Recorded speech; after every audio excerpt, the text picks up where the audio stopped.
Deep Blue Sea 3 is a 2020 creature feature directed by John Pogue. A marine biologist studying the effects of climate change on sharks ends up fighting for her life as her floating village becomes besieged by genetically enhanced bull sharks. But before we get into this thrifty threequel, I just want to ask that if you end up enjoying this video, then please think about hitting that like button and subscribing to my channel. It would really help me out.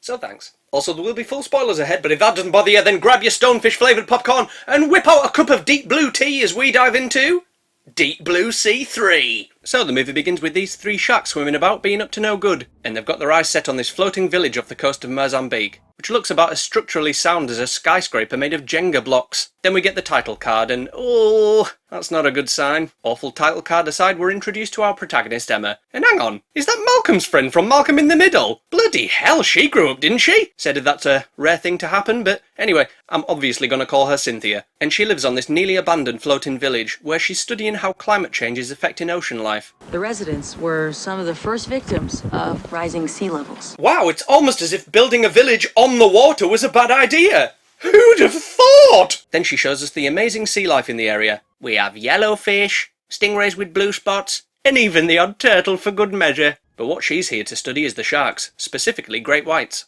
one of which she's made friends with and calls Sally. Hi Cynthia, what's your favourite HM in Pokemon? Ooh, I don't know, there's so many to choose from. Guess what mine is? I'll give you a clue. Oh, sorry, I didn't mean to be that rough. Anyway, I'm gonna go and swim non-stop for the rest of my life, otherwise I'll suffocate. Bye! Unfortunately for Cynthia, her HMO6 has given her a nasty HMO1, so they decide to get out of the water ASAP. We then get to see Cynthia's best mate properly, who looks a bit like a budget version of The Rock, so I'm gonna call him Pebble. He tells her that she needs to be more careful around Sally, but she's like, nah, she's just a big carnivorous fish which could kill me with ease. Stop worrying. I need a beer. You coming? Now you're speaking my language. Then we see this big ship, who was caught the mother of the bull sharks we saw swimming towards the village. It's her. It's Bella. How do you know? Because it's got Carl Durant's head sticking out of its mouth. Well, we better find the other three before anyone else loses a head. I'm going to call this fella Squid, on account of his quadrilateral features, and his boss is going to be called the Guy. So Squid says, I think I know where they're headed. Bella was a good mother. She was taking her kids to the best all-you-can-eat buffet in town. Well, I hope she booked a table. It's always full on a Thursday. Back to Cynthia, and she's testing out Pebble's reflexes. Yo. I wonder how many times they had to film that until he caught that beer. That was me, I would have caught it with me gob, flicked the bottle cap off with me tongue and chugged it in one go. Probably. So Cynthia goes to talk with the rest of her team. We've got the resident tech guy, who I'm going to call Ricketts, and this cheerful young lady who operates their underwater scanny thing, who says, I still can't find him. Who?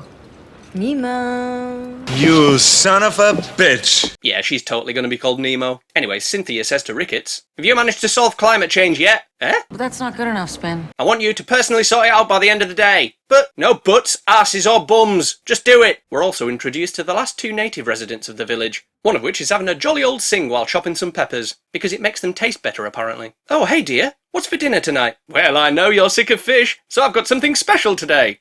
Redfish. Later that evening, and everyone has gathered for a nice meal, with Mr. Fisherman asking Ricketts why he's a vegan. Responsible and sustainable food choices are not only good for the environment, they're good for your health too. Says the guy who looks like he's suffering from every nutrient deficiency known to man. On that, we agree.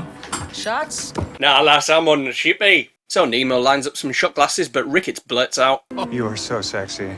Wait, did I just say that out loud? oh dear, even his social filter is deficient. Eat some fish, you fool, it's good for you. The next day, Cynthia throws a bag of rubbish in the trash compactor because that'll become relevant at the end of the movie, before Pebble notices Squed's ship in the distance heading their way. When it arrives, Squed gets off the boat and it turns out he already knows Cynthia. They went to grad school together. Wait, together or together? Somewhere between two and together.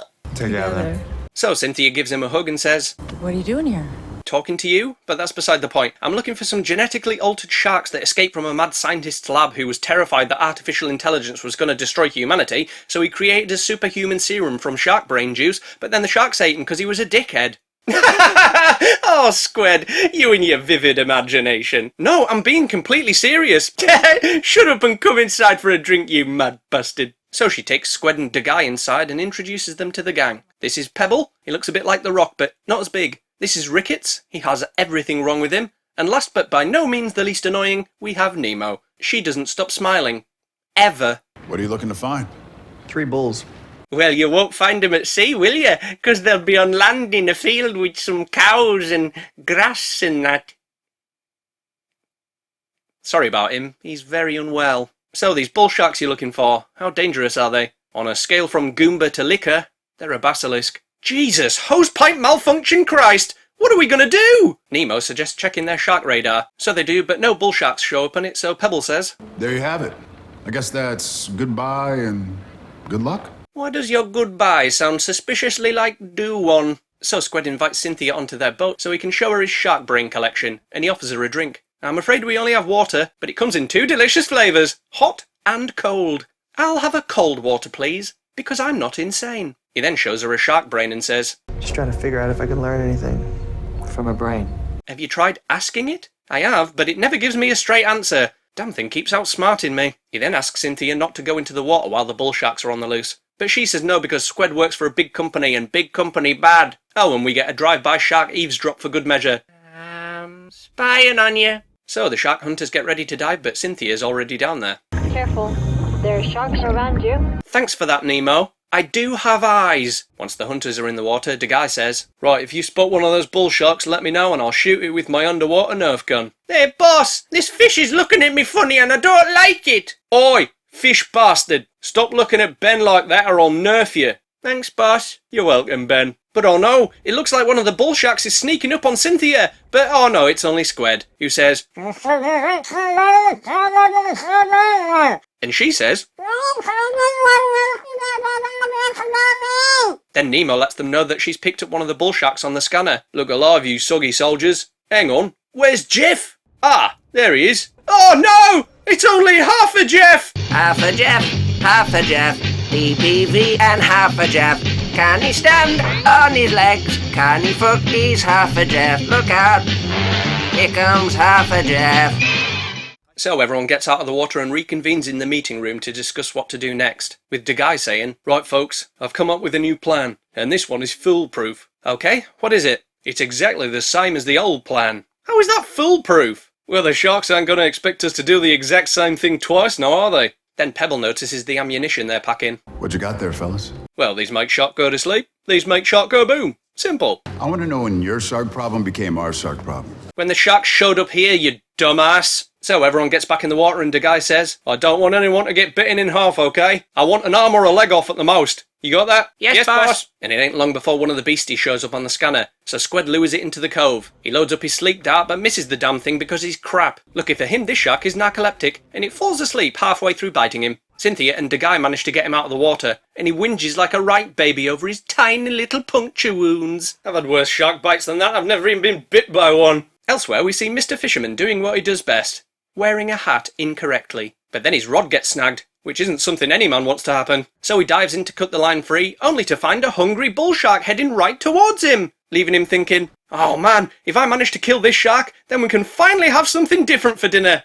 Fish! A short while later and Mrs. Fisherman notices his boat floating around with him nowhere to be seen. So Pebble tows it in with his Pebble-mobile, and they find Mr. Fisherman's severed arm caught up in a fishing net. Poor bugger. I always knew fishing would cost him an arm and a leg. Cynthia wants to know whether Squid was telling porkies about the sharks, so she asks Ricketts if he can hack their boat's GPS or something and find out where they came from. So he does, but confesses that the process is Not entirely legal. Oh, he's a criminal! Send him to jail! Then we'll see how long he lasts without eating meat. Anyway, they find out that the boat followed the sharks all the way from the Aquaticac facility in Deep Blue Sea too. So Cynthia goes to confront Squid about this, but as soon as she gets on his boat, the bull sharks start ramming the hull. They're going to bust a hole straight through the observation window. So against all common sense, Squid and Cynthia go down to the lab where the window is about to break. The guy tells his men to equip the boom darts, and Pebble ain't very happy about it. Hey!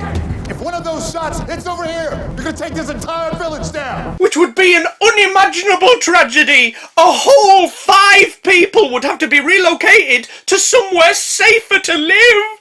Won't somebody please think of the children? Squid realises that the sharks just want their friend back, but he doesn't want to release it because it lightly bit him earlier and he holds a grudge. So he aims his boomstick at it and says, Back the fuck off. Oh no, he's got a boomstick, lads! Let's book it! So they swim off and Cynthia can't believe they understood the threat. So she demands some answers, and Squid says, "I already told you, but you didn't believe me." Then he quickly goes over the plot of Deep Blue Sea 1 and 2, which has all led to their current predicament. This actually ties all three movies together quite nicely, if I do say so myself. Cynthia isn't very happy that Squid is working for a company who wants to further super shark research, so she tells him to go lick a kipper. That is the most valuable animal on the planet. Nah, I think we all know a more valuable animal, don't we, Ken? Oh, that's awfully nice of you. Aye, I reckon a solid gold elephant would be worth a few bob. Back in the village, Squid tries to justify his actions, but she gives him a smack in the chops, which I'm not quite sure he deserved. Then he goes and has himself a sulk, until the guy turns up and is like, "Bad move telling her who we work for, mate. Now I'm gonna have to go and do something crazy."